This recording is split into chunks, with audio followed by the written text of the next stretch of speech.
सखर बिराज वटि सिंधु दरिया जे वाकरनि में वाध जो सिलसिलो तेज़ी सां शुरू थी वियो आहे। नंढी ॿोॾि बरक़रार आहे। सखर बिराज वटि 24 कलाकनि में पाणी वाकरनि में 16,766 क्यूसेक जी वाध रिकॉर्ड कई वई।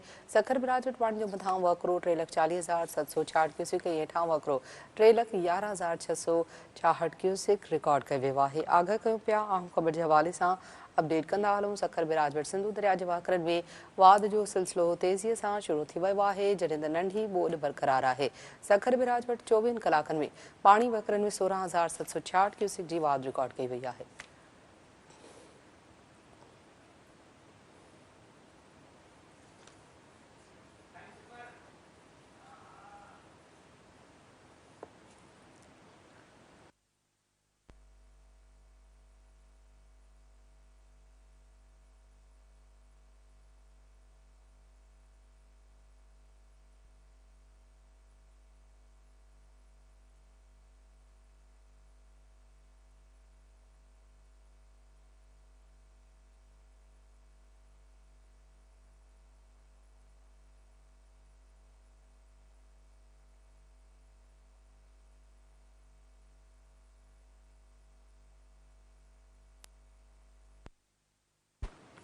सखर बिराज वटि सिंधु दरिया जे वाकरनि में वाध जो सिलसिलो तेज़ीअ सां शुरू थी वियो आहे, जॾहिं त नंढी ॿोॾि बरक़रार आहे।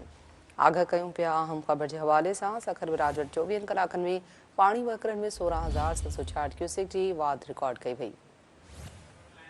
तफ़सील मालूम कंदासीं। सखर मां Sindh TV news reporter Nazakat Jatoi Khan. Nazakat, आगाह कजो छा सूरत हाल आहे सखर बिराज वटि?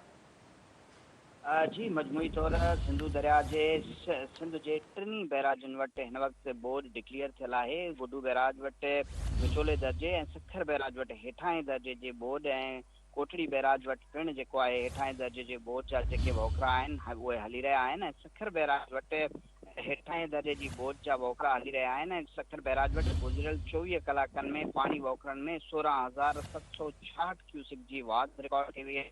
हिन वक़्तु सखर बैराज जो जेको मथां वहुकरो आहे उहो 43,766 क्यूसेक, जॾहिं त हेठां वहुकरो 3,11,666 क्यूसेक रिकॉर्ड कयो वियो आहे। हिन हवाले सां पाणी माहिरनि जो चवणु आहे त पंजनद खान जेके वॾी ॿोॾि वारा वहुकरा आहिनि उहे जल्दी गुडू बैराज वटि पहुचणु शुरू थी विया आहिनि ऐं गुडू बैराज खां पोइ उहे वहुकरा सखर बैराज वटि पहुचंदा त इम्कानी तौरु इहो ज़ाहिर कयो पियो वञे त सखर बैराज वटि पिणु जेका आहे वॾी ॿोॾि थी सघे थी। जी ठीकु आहे, वॾी महिरबानी नज़ाकत तफ़सील ॾियण लाइ।